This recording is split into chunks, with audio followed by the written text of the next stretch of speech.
Hey, what is going on, guys? Stealth here, and in today's video we're going to be taking a look at the 10 best champions in the game once mastered. Now what I mean by best when mastered is that if you decide to put the time into these champions and you really learn the ins and outs of each of them, they can be the strongest champions in the game.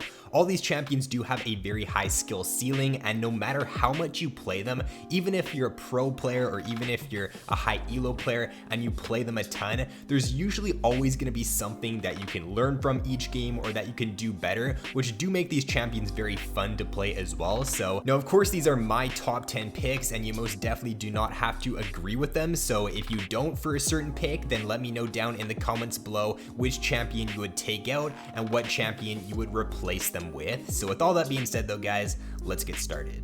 And to make this video fair for all roles, I'm going to be going over 2 champions for each role. So I just didn't want to include like 4 or 5 champions for one role and leave out an entire role or something like that. So we are going to be going over each role in the game. So if we start things off here in the top lane, my first pick is going to be Riven. Now also take note there in the bottom right hand corner of the screen, guys, for each and every single champion, I'm going to be including the win rate of the best players in the world. So that's the average win rate in this patch for the best Riven players. Now Riven's average win rate overall is sitting at around like a 48% win rate. So the best Riven players are achieving around a 6% win rate better than your average Riven in this patch. So the main reasons as to why I have Riven on this list is because there's so many different ability combinations that she can use depending on the situation, and being able to determine which combo is going to be best for each and every situation does take a lot of time to learn. Her animation canceling is also something pretty unique to her kit. Not a ton of champions have animation cancels or have as many animation cancels as Riven does have, so being able to learn those is pretty vital in order to master Riven. Being able to learn her wall hops around the map, being able to consistently use those, and then also in mid to late game fights, knowing when is going to be the correct situation to look to jump in, knowing when is going to be the correct situation to look to go for that flash play. I feel like a lot of average Riven players will just play way too aggro. They won't know when is the best time to engage in a fight, and I think all of those 4 things there are what differentiates an average Riven from a very good Riven player. And then for my second top lane pick, it's going to be Gangplank. So I think that throughout the laning phase, there definitely isn't a huge gap between your average Gangplank and your mastered Gangplank player, but I think as to where you really start to notice whether or not the Gangplank is polished or not is when you do reach the mid to late game phase. So whether or not the Gangplank can hit his triple barrel combo consistently is a big thing that differentiates Gangplank players. Your phantom barrel combos, your Q timing with your barrel, so that as soon as that barrel does tick down, you can use your Q just before it ticks down so that the enemy has no chance at all to auto attack your barrel. Being able to position your ultimate correctly depending on the situation is also very key in my opinion. You really have to take into consideration, does the champions on the enemy team have gap closers? Do I need to position my ultimate a little bit closer this way or a little bit closer that way? I think your average Gangplank player will always miss at least a couple ultimates a game, or they'll just be poorly placed ultimates each and every single game, but your mastered Gangplank player will always know where to correctly put his ultimate.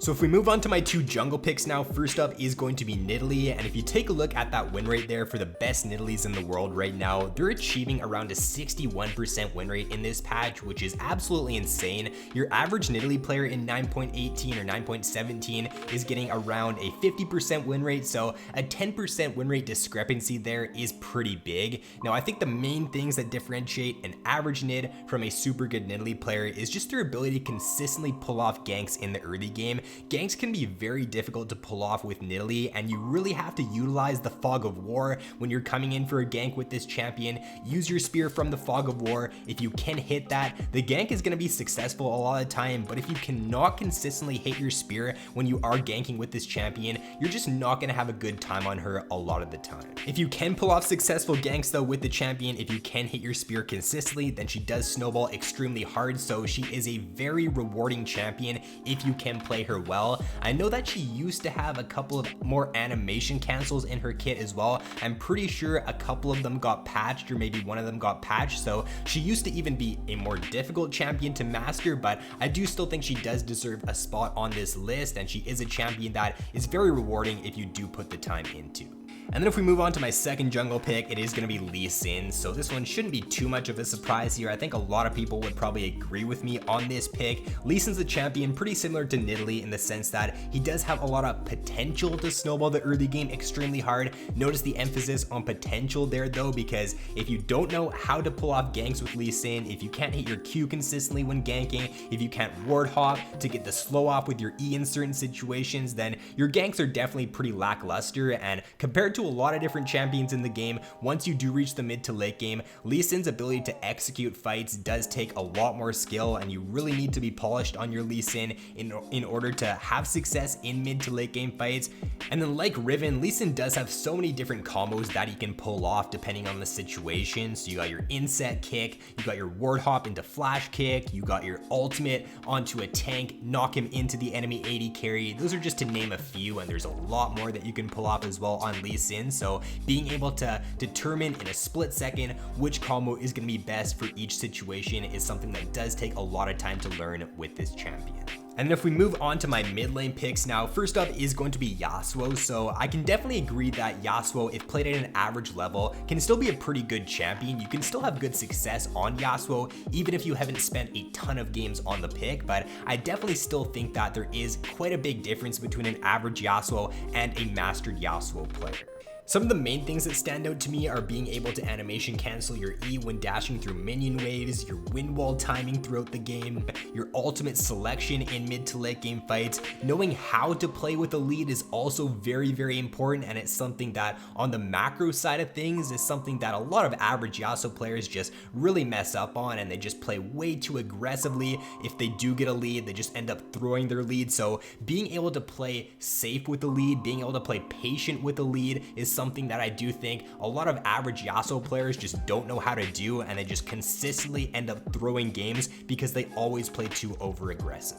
And if we take a look at my second mid lane pick, it is going to be Zed. So I do think that like Yasuo, your average Zed can still have pretty good success on him. Being able to one-shot the enemy AD carry in a team fight if you are fed isn't a super difficult thing to do with Zed at all, but there are a couple of different things here that I do think really differentiates an average Zed from a mastered Zed player. So one of them being playing around your shadows and just your shadow usage throughout the game. There's so much outplay potential you do have in this champion's kit in 1v1 scenarios and just in team fights, snapping back to your shadow at the correct time, being able to dodge abilities with your shadows, being able to know when you should be snapping back or if you should just keep going forward. So a lot of different potential you do have with those abilities in your kit. Being able to hit your triple Q combo consistently is also pretty big. Your W usage throughout the game, and especially in the laning phase, I noticed that a lot of average Zed players are very rarely going to be able to hit their double Qs for poke in lane, and if you can consistently get your double Qs off with Zed,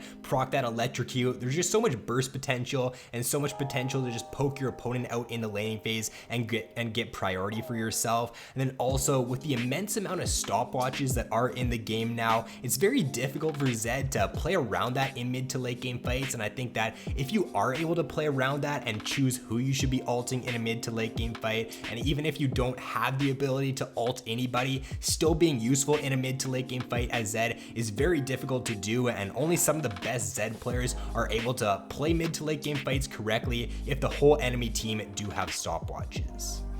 So if we make our way down to the bot lane now for my first AD carry, it is going to be Draven. Best Dravens in the world, getting a 60% win rate in this patch, whereas your average Draven player is only at around 51-52%. So key things you need to have in order to be a mastered Draven player, in my opinion, are you need to be able to double axe juggle consistently throughout the game, whether it be in the laning phase or in team fights. You need to be able to double axe juggle. Also, catching your axes in team fights, very important. If you're consistently dropping your axes and you're not able to keep those up, then it does decrease your damage output potential by quite a lot, and I think that's another key thing. Also, being able to know when you should play aggressive with the champion when you do have a lead. He's kind of similar to Yasuo in the sense that I feel like your average Draven will just always play way too overly aggressive. He'll get caught out in team fights, he'll just die and throw his lead. So you need to know how to play with your lead and not play too overly aggressive in every situation. And then for my second AD carry pick, it is going to be Vayne. So Vayne is a lot more mechanically intensive than your average AD carry, just because you're 100% reliant on your auto attacks to deal damage with Vayne, and being a shorter ranged AD carry, you do need to get up pretty close to deal your damage with the champion, and therefore you're really going to notice a difference between an average Vayne and a mastered Vayne player. Your average Vayne will just almost always get caught out right away in a team fight. Their stealth usage will be pretty bad in fights. They won't use their condemn correctly. They'll be front lining and just get caught out right away. So I think some of the main things that differentiate an average Vayne from a mastered Vayne is just knowing when to enter a team fight, using your stealth at the correct time in a team fight, and either popping out a stealth right away to deal more damage, or just using that whole stealth duration to close the gap or to just get away from certain situations. So just being able to micro correctly in team fights, every single team fight, is something that is very difficult on Vayne, and it does take a lot of time to get used to. And then lastly, to round it out down in the support role, first up, I do have Pike. So what I'm looking for in a mastered Pike player is just his consistency with hitting his abilities. I think that the difference between an average Pike and a mastered Pike is his ability to always be hitting those clutch Qs when he is setting up a gank, or just throughout the game, getting that pick with his Q followed up by his E and locking his opponent down. Being able to always get that reset in a team fight with his ultimate and clean up a team fight is very key. I'll notice that a lot of average Pike players will just consistently miss their ultimate in team fights. They'll miss that clutch reset that could end up winning their team the fight or end up winning their team the game. So I just really think that consistency is the key thing when you're looking at an average Pike, or when you're differentiating average Pike from a mastered Pike player. And then my second support pick to round it all out is going to be Thrash. So I think this is a pick that's pretty much set in stone on this list. I feel like this one would be pretty hard for you to argue with for sure. The key things I'm looking for in a mastered Thrash player, number one, is their positioning. So I think this is really something that takes a long time to get used to when you are playing Thrash. Whether or not you should be positioning forward looking for a hook, or whether or not you should be sitting back looking for a lantern to save your AD carry, is going to change every single game, and it's always going to depend on the situation.